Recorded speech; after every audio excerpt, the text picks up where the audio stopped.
Hello mga kababayan and hello mga kuyang.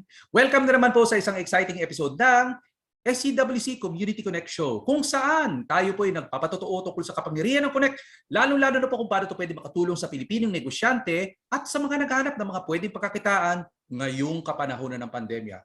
Ang SCWC Community Connect Show ay iisa lamang po sa mga public service programs ng SCWC na inyong matutunghayan sa internet as well as sa regular media. Para dun sa mas sumusubaybay sa regular media, don't forget, every Monday po, 6:30 to 8 p.m. dito po sa himpilan ng DWIZ 882 sa inyong AM Pihitan, matutunghayan nyo po ang SCWC Tambalang Magkukuyang. Nako, it's a very good show, sa totoo lang po. Kasi marami po kayo mapipick up ng mga tips patungkol sa negosyo, usapang legal, usapang medikal, at kung ano-ano pa. So don't forget, every Monday po, 6:30 to 8 p.m. Kapag kayo stuck in traffic at wala kayong magawa, imbis na mabato kayo, makinig po kayo dito. Pero doon naman sa mga busy na mga oras at araw na yon, hindi nyo kami masusubaybayan doon, abay pwede po kayong pumunta sa Facebook as well as sa YouTube page po ng DWIC. Here's another useful seminar. Kung libre po kayo ng November 14 at 3 p.m., meron pa pong isang public service program ang SCWC. Ito po ay patungkol sa mental health. Kasi alam niyo naman, ngayong pandemya, marami nang i-stress. So if you're one of them or if you know some people that might benefit from this show, please share the link with them para naman makatulong sa kanilang mental health. And now, kailangan na natin sagutin ng isang napaka-importanting question. Kasi pag hindi natin nasagot to, aalis na yung mga viewers. And that question is, paano ba tayo pwedeng kumita ngayon, pare? Ano ba mapagkakakitaan natin kapag nanood kami ng palabas nyo ngayon? It has something to do with this article. I'm flashing on the screen right now a news article mula po dito sa website ng Interaction, powered by the Philippine Star, dated January 22, 2021. And the headline says na meron daw study na ginawa kung saan maraming Pilipino ang napapakain ng mga matatamis dahil sa pandemya. Kumbaga parang comfort food nila. Okay, so the business opportunity na tututukan natin ngayon ay may kinalaman po sa trend na yan. This craving of Filipinos for sweets. At yan ay walang iba kundi leche! Flan. Ayan po. Paano tayo pwede kumita sa pamamagitan ng leche? Flan. We'll be giving details. Don't was special guest. We'll be giving details about that later on. At para naman sa ating Connect testimonial, tututukan natin ang buhay ng isang kuya na na-involved din sa leche! Pero itong leche na to hindi leche flan, leche, milk. Kasi yan naman talaga ang ibig sabihin ng leche, di ba? In Spanish, it means milk. He was involved in the milk industry and also public service in the United States. Kung sino itong kuya na to, malalaman natin maya-maya.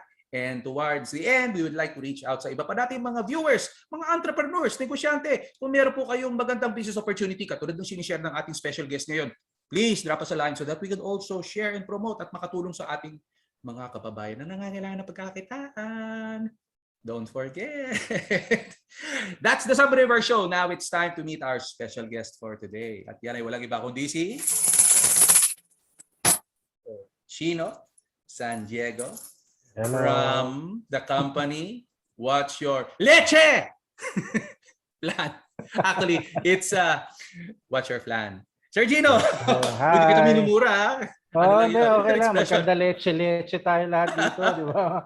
You can hear the viewers. Ayan, si Sir Chino San Diego. Yeah, welcome to the show. Thank you, Sir Joel. Maraming salamat at inimbitahan nyo kami. Yeah, so let's start off. No? What's so special about itong business opportunity na pre-represent yun? No? Kasi nakikita nga natin that there's this trend. A lot of Filipinos are craving for sweets. Mm-hmm. Ngayon, other than that, ano po bang masashare nyo about your company or your business opportunity? Well, Sir Joel, kasi di ba, just like what you said kanina, talagang mahilig naman talaga mga Pilipino sa matatamis kahit nung araw pa. Talagang elevate lang siguro natin ngayon kasi maganda na ang network natin even outside the Philippines. So talagang lahat ng mga klase mga desserts dumarating na sa atin, di ba? Very easy na. And then we actually get a lot of ideas, no? So ito kasi ang maganda sa What's Your Flan, na-create ng wife ko, which is si Chef Princess. Hindi niya actually iniba yung leche flan eh. Kasi ang leche flan, isa yan sa mga all-time favorites natin mga Pilipino. No? So naisip niya na bakit natin tatanggalin to? Bakit tayo kukopya sa iba? Bakit natin gagawin to? Gawin natin is yung leche flan natin, gawin natin kakaiba. 'Di ba? Let's make it different. Let's make it something unique. Pero Filipinos still understand what they're eating. So, ito nga, nire-create na ang mga flavored leche flans natin at mga flan-based desserts dito sa What's Your Flan, Sir Joel. Ayun, no? So, as mentioned by Sir Chino, no, it's still leche flan pero binigyan nila ng konting flavor twist. Siguro Yes. para mas ma-appreciate natin yan, tingnan natin yung kanilang Facebook page. Ayan. Para ma-appreciate nyo ng maigi, we're going to check out their Facebook page. Before we go sa mga flavors, kasi meron tayong makikita dito. They were featured dito po sa ABS-CBN. Sir Chino, your company has been around for how many years na po? What's Your Flan has been was actually established back in 2016. Actually, mag-anniversary na rin kami, Sir Joel. We're going 5 years this November 23. So 5 strong years na po tayo. Yeah, and it is available hindi lang po nationally but internationally. Ganun yes, po kapatok ang What's Your Flan. Now, isisingit ko lang po before we get into the flavors that Sir Chino mentioned a while ago.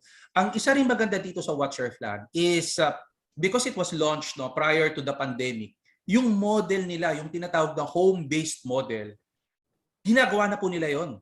Kaya nung pumutok ang pandemya, nung nagkaka-lockdown yung sari-sari mga tindahan, hindi affected yung kanilang negosyo.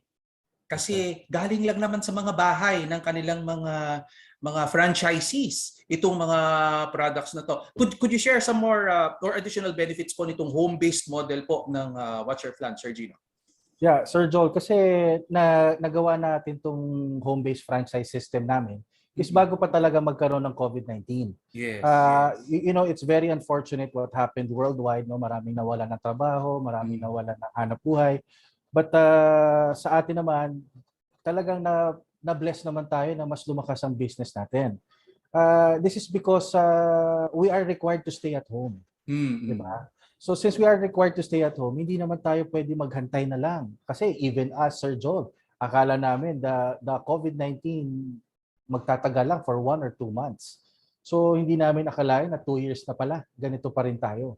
So before natin na-establish tong platform na to, talagang minainam namin na makatulong talaga sa mga tao. Kasi hindi lahat ng tao can afford mag-franchise ng malalaking pangalan. Oo. At hindi lahat makaka-afford na mag-set up ng mga mamahaling storefront o magrenta, no? Totoo yun, sir. So dito nga, parang actually very basic nga lang naman ang mga napagkasundoan namin ni Mrs. No, na for us to be able to help, andyan na yan eh, di ba? Nagbabayad tayo ng bahay natin, we are paying our monthly dues, di ba? If we are mortgaging our homes, di ba? So whether without negosyo, whether without income, obligado ka magbayad. Di ba? Halos lahat tayo, Sir John, naka-internet, di ba? Tapos ang ginagawa lang naman natin sa internet, browse lang tayo ng browse ng mga social media, hindi na napagkakakitaan. But in the end of the month, ganoon din, di ba? Babayaran mo rin yung bill mo. Tapos andyan ang kuryente mo, nandyan ang refrigerator mo, nandyan ang freezer mo. So why not turn it into a business? Di ba? So since nandyan na lahat, nandyan lahat ng resources, talagang create namin na mag-home-based franchise system tayo. Kasi andyan na yung mga Lalamove, 'di ba? Yung mga Grab na very easy na eh. Kumbaga, you can get what you're craving for and you can get food right in your doorsteps, 'di ba? You just have to pay an additional 50 pesos ba or 100 pesos basta sa ganung halaga convenient na sa'yo. So, yung Sir Joel, talagang pinilit namin yan. Actually, at first, hirap pa nga ho kami. Kasi nobody believed in it, di ba? Kasi lahat tayo, Sir Joel, nasanay tayo sa sa traditional franchisees. Oo, yung mga may pwesto, di ba? Whether kiosk ka or talagang malaki ka, kailangan outside the house ka or kailangan may pwesto ka. So, it was very difficult at first. But when a lot of people actually trusted the business and trusted the company and trusted our vision, doon namin napakita na it actually works.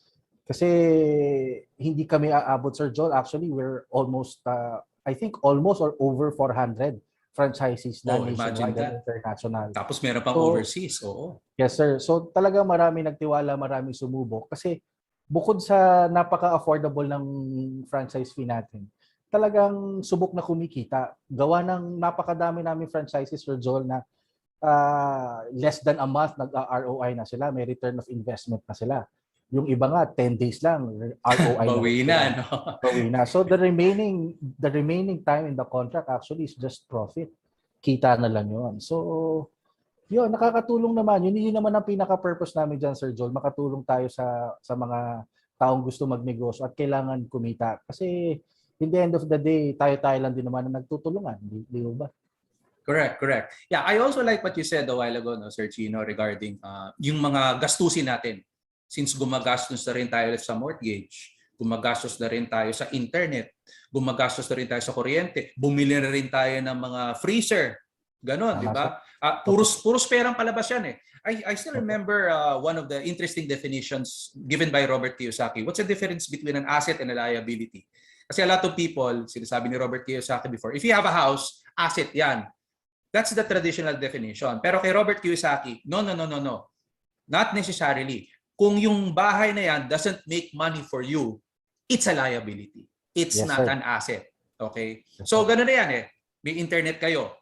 Napapagkakita nyo ba yung internet nyo? Kung hindi, that's a liability. May ref kayo. May bahay kayo. Kung hindi nyo napagkakitaan yan, that's a liability. So dito sa business model na ito, dahil home-based to eh, hindi niyo kailangan kumuha ng pwesto sa labas. Everything that you, or most of everything that you already have dyan sa bahay, magagamit nyo na. Magagamit nyo na in order to start this business. And another interesting thing about this business is that ginagamit nila, Sir Chino, yung location nyo, no, as leverage. 'Di ba? Nagtutulungan kayo eh. They already have the product, they already have the good business plan. The flan. They have the flan, the good business model, and you have the pwesto. You have the pwesto that will help them reach yung market, no, kung saan nandoon kayo sa particular area at a very affordable price. Ang maganda po kasi sa internet, no, pag pupunta kayo sa, kunwari sa Facebook, mayaman ka kay mahirap, ang Facebook page mo, pantay-pantay.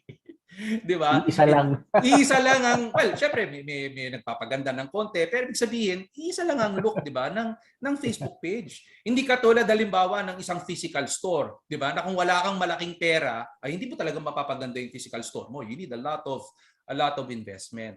So the internet is a good equalizer, kumbaga, no, ng resources ng mga tao na pwedeng makinabang dito sa particular business na to. So now, the delicious part. Ito na, yung sinabi natin kanina. The different flavors. Sir Chino, tell us about the different flavors nitong leche flan nyo. No? How does it stand out compared dun sa ibang mga leche flans out there? Okay.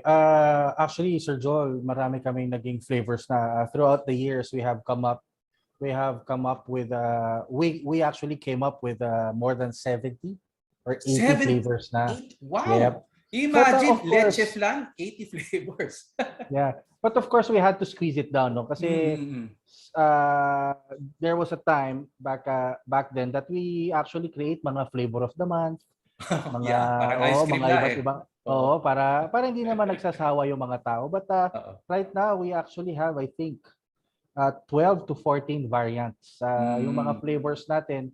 Yung mga typical Filipino pa rin na andyan ng mango, nandyan ng strawberry, nandyan ng yung bang usong-uso na matcha, di ba? Yung matcha tea, andyan yan. Oo, tapos meron tayong ginawa ngayon, puto bumbong, tsaka gumagawa kami ng bibingka flavor.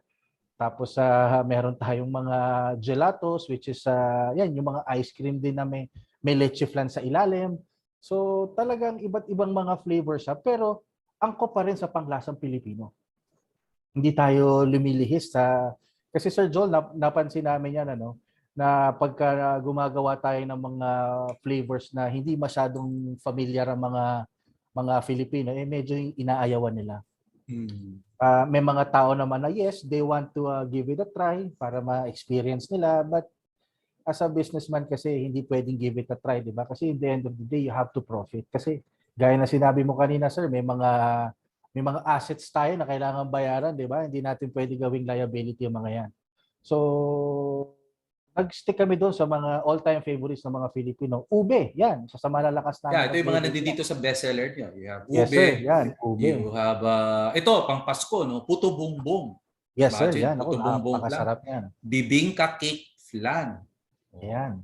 Napakasarap yan. Tapos, syempre, hindi pwede mawala yung classic leche flan. No? Yan Of yung course. pinaka-original. Mm.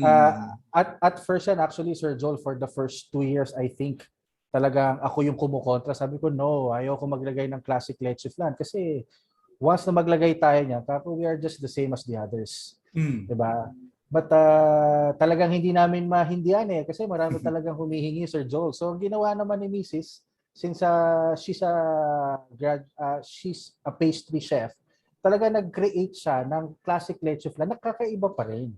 So, hindi mo siya makukumpara dun sa mga traditional na leche flan na talagang normal natin na kinakain pag may mga handaan. So, classic pa rin siya, pero medyo kakaiba na ito.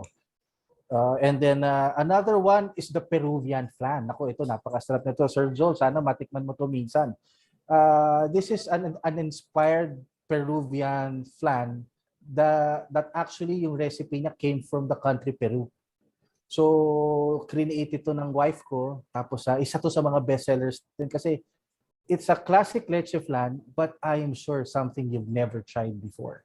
So, napakasarap na. Yeah. Opo, Sir Joel. So, ito napakasarap talaga nito na sana matikman ninyo lahat. Darating din tayo dyan. Yes, Ayan, ayan. So, we have some very nice product shots of the leche flan na pag na-jazz up siya, no, pag nahaluan ng konting mga ingredients, no, how it can really cater to the sweet tooth ng mga Pinoy, lalo-lalo na ngayong pandemya. Exactly, sir. Ito pa, sir, meron tayo nung tinatawag na flan de queso. If you can see, there are chunks of mangoes on top. Yeah, yan. So it's a leche flan based pero mixed with cream cheese. So saan ka naman nakakita, sir, na leche flan na may cream cheese sa loob? So, yan, napakasarap din ho niyan. Talagang gustong-gusto ng mga supporters natin yan. Ito nga, nakikita ko yung isang product shot nyo dito. Parang ginawa nyong sapin-sapin yung leche flan, no? Ito, di ba? Parang sapin-sapin type na ano. Yeah. So, biglang tingin, akala mo, leche flan ba? Parang sapin-sapin. Pero, it's leche flan. True. Tsaka, create namin kasi yan, Sir Joel, na talagang pwede pa rin siyang sumama or pwede siyang i-match dun sa mga traditional Filipino favorites natin. Gaya ng halo-halo, di ba? Gusto mo kakaiba yung leche flan mo sa halo-halo. Lagyan mo ng classic leche flan natin. Kung gusto mo lagyan yung bibingka mo ng leche flan on top, pwede rin naman. Napakasarap niyan. Kumbaga, marami pwedeng gawin. Galing. So yun, we're flashing the Facebook page on the screen right now, as well as yung kanilang contact information for those of you who might want to avail. At lalo-lalo na yung mga nanonood overseas, Sir Chino, saan yung mga bansa na available itong international franchise niyo? Yeah, okay. We have locations in Dubai. We have locations in Saudi Arabia. We have locations in New Zealand, Papua New Guinea, Australia, USA, Texas, sa USA. And then I think we're about to open in Japan and South Korea. So yan, medyo soon yan. Galing. China, wala pa? Wala pa, sir. Malapit din ang market sa atin yan, di ba? No? Yeah, but it's nice na Japan and South Korea. Nako, maganda pag umabot yung inyong leche flan dyan sa mga bansa na yun. Sarap nga nun, sir. Tsaka yung mga gusto dyan, yung mga kababayan natin na nasa Taiwan, isa yan sa mga target locations namin. Kasi, since you have yung parang, yung parang milk tea flavor, di ba? Naku, maganda to dyan at napakasarap ng mga pagkain dyan. So, yan. Pwede tayo sa Taiwan. Correct. Okay. So, yun na nga po, mga kababayan, no? You might want to check this out. Kita mo, ang ganda pa ng kanilang Halloween. Yan, naku. Scroll down mo na yan, Sir Joel. Kitang-kita ako, yeah, kaya nga. May kasama pa. Ikaw ba to? Yung mamang yan. Parang higante. Di ba? Ang saya. So, mga staff namin, office staff namin. All right. So yun po, no, the Facebook page is here. You might want to check it out along with the contact number na nabibigay namin. And It's a good flan.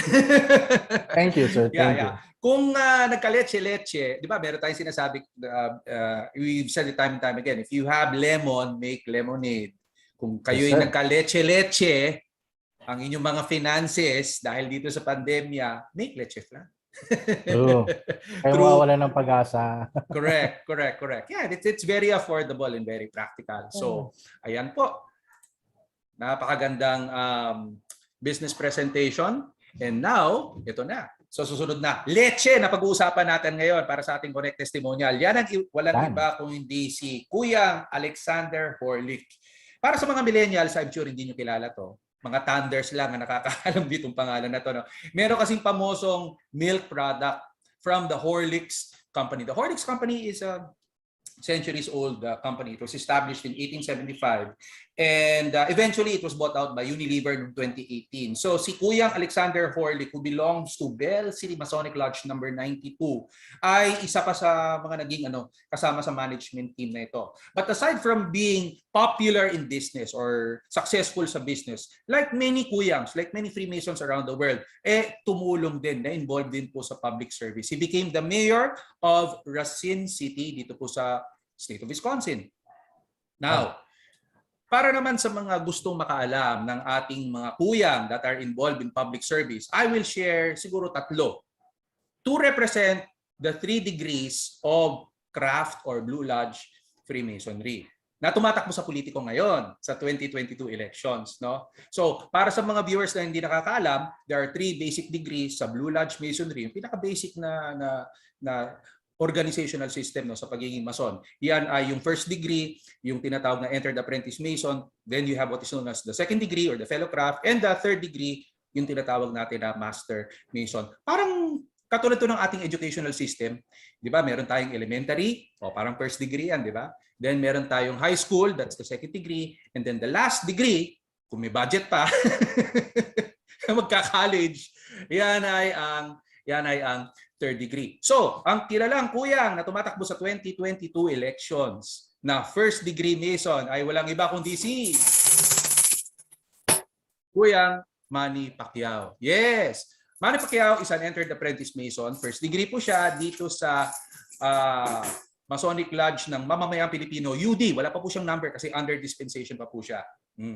Congratulations, Kuyang Manny! Naka-elementary ka na. Para naman sa Kuyang na tumatakbo sa 2022 elections na naka-second degree, Fellow Craft Mason, yari walang iba kundi si Kuyang Isko Moreno. Yan. Si Kuyang Isko Moreno received his first and his second degree from Jose Rizal Lodge number 22. Okay? And para naman sa ating full-fledged Mason na nakaabot hanggang college, third degree, yan ay walang iba kundi si Kuyang Tito Soto.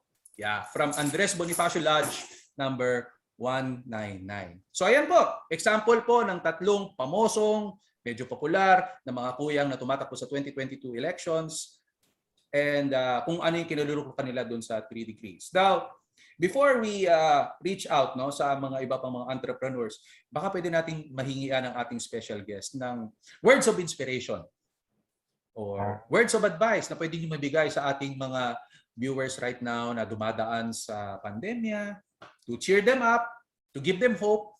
Ano pong may bibigay nyo, Sir Chino? Well, sa lahat ng mga kababayan natin, tandaan ninyo, let's not forget the heart of being a Filipino.